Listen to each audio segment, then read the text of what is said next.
बिस्मिल्लाहिर्रहमानिर्रहीम रब्बि ज़िदनी इल्मा। प्यारे बच्चों अस्सलाम वालेकुम। एक्सरसाइज 3.2 जैसा कि मैंने आपको पहले बताया, इसमें डिफरेंट टॉपिक्स पे दो दो तीन तीन न्यूमेरिकल हैं एक्सरसाइज के अंदर। तो पाँच छः टॉपिक्स हैं जो हमने डिस्कस करने हैं। उनमें पहला ये है, तो ये जो मैं टॉपिक आपको बता रहा हूँ इसमें एक्सरसाइज के अंदर एक दो न्यूमेरिकल हैं बेटा। तो प्रॉब्लम द मैनेज, इसकी ट्रू प्रोनाउंसिएशन हो सकता है थोड़े डिफरेंट हो, लेकिन बहरहाल आपने स्पेलिंग से इसको याद रखना है। ये प्रॉब्लम है द मैनेज फ्रेंच लैंग्वेज में ना बेटा मैरिड कपल को कहते हैं। तो क्योंकि ये मैरिड कपल के बारे में एक मैथमेटिकल प्रॉब्लम उस वक़्त के मैथमेटिशियंस ने बनाया, उसको डिस्कस किया, उसका सलूशन ढूंढा। तो आपसे अगर को पूछे ना एग्ज़ाम में कि write note on the problem demands, तो आपने कहना कि the problem demands answer the following question. क्या कहेंगे आप? The problem demands answer the following question. या आप ये कह सकते हैं कि this problem deals with circular permutations, this is a problem related to circular permutations and this problem answers the following question. अब क्वेश्चन क्या है बेटा, ये आपके सामने मैंने लिखा हुआ है कि how many ways are there to seat n greater than equal to 3 married couples around a table. 3 married couple को, यानी कि ये 6 लोग हो जाएंगे, 3 मैरिड कपल, ठीक है ना, 3 बीवियाँ हो जाएंगी और 3 खावंद हो जाएंगे। तो 3 मैरिड कपल को एक राउंड टेबल, गोल मेज़ के इर्द गिर्द इस तरह से बिठाना है कि एक मर्द बैठा हो, फिर औरत बैठी हो, फिर मर्द बैठा हो, फिर औरत बैठी हो, ठीक है, alternate, such that man and woman alternate. Alternate का मतलब एक के बाद दूसरा। And each woman is not adjacent to her husband. तो कोई भी एक औरत के साथ उसके सज्जे पासे जो मेल बैठा है और जो खब्बे पासे बैठा है वो उसका हस्बैंड नहीं होगा, ठीक है, वो हस्बैंड ना हो। तो अगर इस तरतीब से लोगों को बिठाना हो तो ये कितने तरीक़ों से हम बिठा सकते हैं? 3 कपल्स को, 4 कपल्स को, 5 कपल्स को, 6 कपल्स को।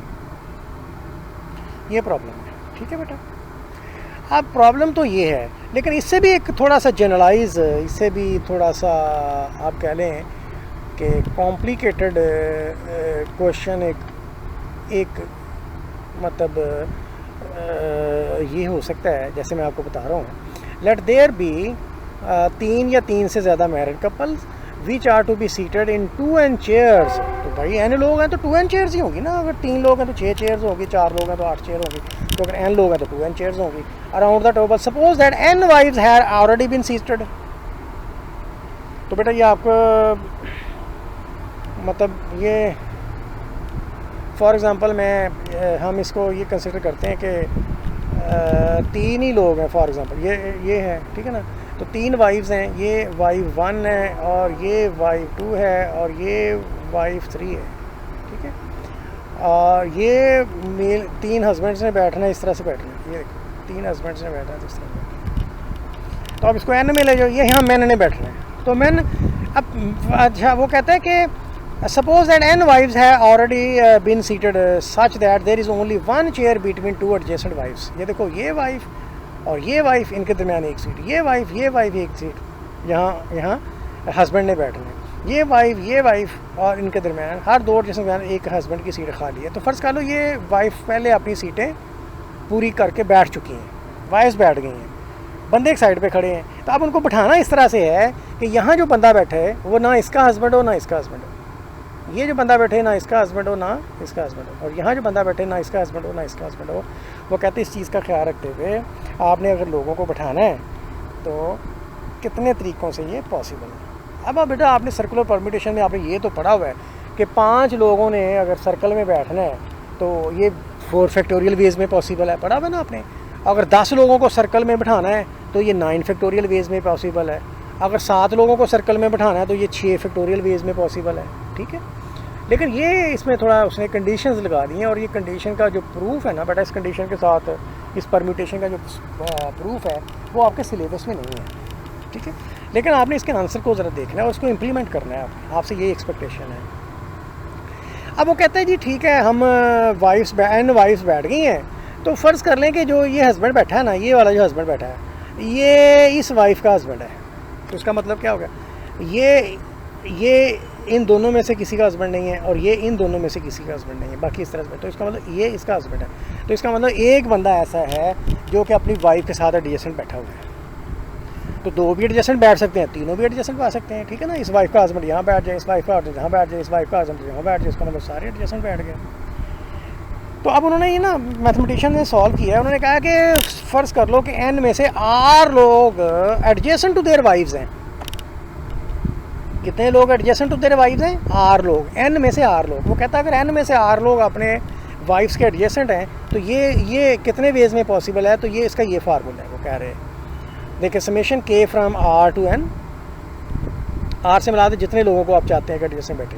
लेकिन ऊपर वाला जो आपने जो क्वेश्चन पढ़ा था उसमें लिखा था कि no husband is adjacent to his wife. लेकिन वो कहता है अगर नो हस्बैंड एडजेसेंट वाइफ नहीं बल्कि r husband adjacent to wife हो तो आपका ये फार्मूला बनेगा -1 raise to power k minus r k C r 2n over n 2n minus k और 2n माइनस के सी के और n माइनस के फैक्टोरियल।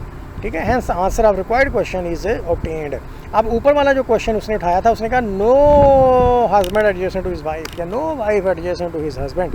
तो यहाँ ये फार्मूला जो बेटा आपने दिया हुआ वो r husband adjacent to wife है, आर हस्बैंड है, ठीक है ना।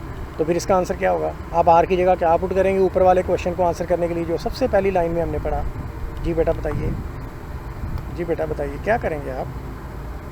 आर की जगह क्या पुट करेंगे मेरे बच्चों? आर की जगह क्या पुट करेंगे बताइए? आर की जगह 0 पुट कर देंगे। तो बेटा ये देखो आर की जगह हमने 0 पुट किया, ये आर की जगह 0 पुट करेंगे। तो ये फार्मूला फिर आर की जगह 0 रखने से ये के माइनस आर था ना, के माइनस 0 हो गया, के सी आर था तो के सी 0 हो गया। जब के सी 0 1 होता है, आपको पता ऊपर कुछ कोई नंबर नीचे 0 हो तो सी फंक्शन या कॉम्बिनेशन का आंसर 1 हो जाता है। तो ये एक तरह से ख़त्म ही हो जाएगा, ठीक है। तो बेटा ये फिर आप के फ्रॉम आर था यहाँ पे, तो ये के फ्रॉम 0 हो जाएगा। तो ये आपके ऊपर वाले क्वेश्चन का आंसर है। अब सिर्फ आपने देखना है कि ये एन मैरिड कपल्स के लिए ये आंसर है,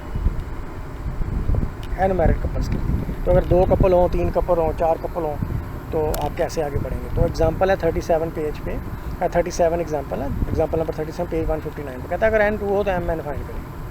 अब इसको एम एन 0 को ना आप एम एन भी कह देते हैं। तो अगर यहाँ एम एन लिखा है ना या यहाँ कहता है M2 फाइंड करो, तो इसका मतलब M2 का मतलब ये है कि अगर 2 कपल्स ने अराउंड द टेबल बैठना तो व्हाट इज़ द प्रोबेबिलिटी कि कोई वाइफ अपने हस्बैंड के एडजेसेंट नहीं बैठी हुई, ठीक है। अब मैं आपको ये वैसे दिखाता हूँ ज़रा, ये है। अब आपके पास 2 कपल हैं, फिर ये एक वाइफ है, ये दूसरी, 2 वाइफ्स बैठ गई, ये देखो ये वाइफ और ये वाइफ, हस्बैंड है, 2 ही हस्बैंड है। वो किसके हस्बैंड है? इन्हीं में से लोगों के हस्बैंड है। मुझे बताइए, ये हस्बैंड है, ये हस्बैंड है, या तो इसका होगा या इसका होगा। इसका मतलब एडजेसेंट तो वो हो गया। ये हस्बैंड किसका है? ये कोई आसमानों से तो नहीं आया हुआ, ये यहाँ इस वाइफ का हस्बैंड है, ये इस वाइफ का हस्बैंड है। तो ये लिहाजा जो भी आप ये 2 बीवियों के साथ जब 2 हस्बैंड बैठेंगे तो वो लाजमी एडजेसेंट होंगे ही। इसलिए उसने इस प्रॉब्लम में ऊपर आपको कंडीशन दी है कि मैरिड कपल 3 या 3 से ज़्यादा है। तो कितने वेज में मुझे बताइए ये पॉसिबल हो सकता है कि कोई भी हस्बैंड अपनी वाइफ के एडजेसेंट ना हो? ये तो बेटा हो ही नहीं सकता, ये तो किसी तरीके से भी नहीं हो सकता। इसलिए इसका आंसर आप देखेंगे कि 0 निकलेगा। जी प्यारे बेटे, ये देखें अब हमने ना इसमें आर की जगह जब 0 रखा है, इसका मतलब K0, K1 और K2 ये 3 टर्म्स बननी है। तो 3 टर्म्स ही बेटा इनका आंसर है, 1 टर्म, 2 टर्म और ये तीसरी टर्म। तो तीसरी टर्म में K2 रखा था तो ये देखो ये 2 आ गया, यहाँ 2n माइनस 2C 2 आ गया, ठीक है ना जी। तो ये साथ में 2n ओवर 2n माइनस 2 आ गया। यहाँ 1 रखा हुआ था, उससे पिछली टर्म में 1 रखना था तो n माइनस 1 आ गया। ये देखो 2n माइनस 1C 1 आ गया, 2n minus 1C 1 2n minus 1 ही होता है, ठीक है। और यहाँ क्योंकि -1 की पावर 1 था इसलिए ये टर्म माइनस आई, ठीक है। 2n ओवर 2n माइनस 1 आ गया। और यहाँ बेटा ये क्योंकि 0 आ गया था, ये ख़त्म हो गया, ये 0 आ गया, 2n बाई 2n 1 हो गया। ये आपको सारा इतना हिस्सा पहले में नज़र इसलिए नहीं आ रहा। और 2n माइनस 0C 0 ये 1 होता है, ये भी ख़त्म हो गया। ये इतना पूरा हिस्सा जो था आपका जो यहाँ पे था ना, ये सारा हिस्सा जब आपने K0 रखा तो ये 1 बन गया। और इसमें जब K0 रखा तो ये n फैक्टोरियल बन गया। तो पहली टर्म आपकी n फैक्टोरियल, दूसरी टर्म आपकी ये, तीसरी टर्म आपकी ये। 3 टर्म और ऑल्टरनेट प्लस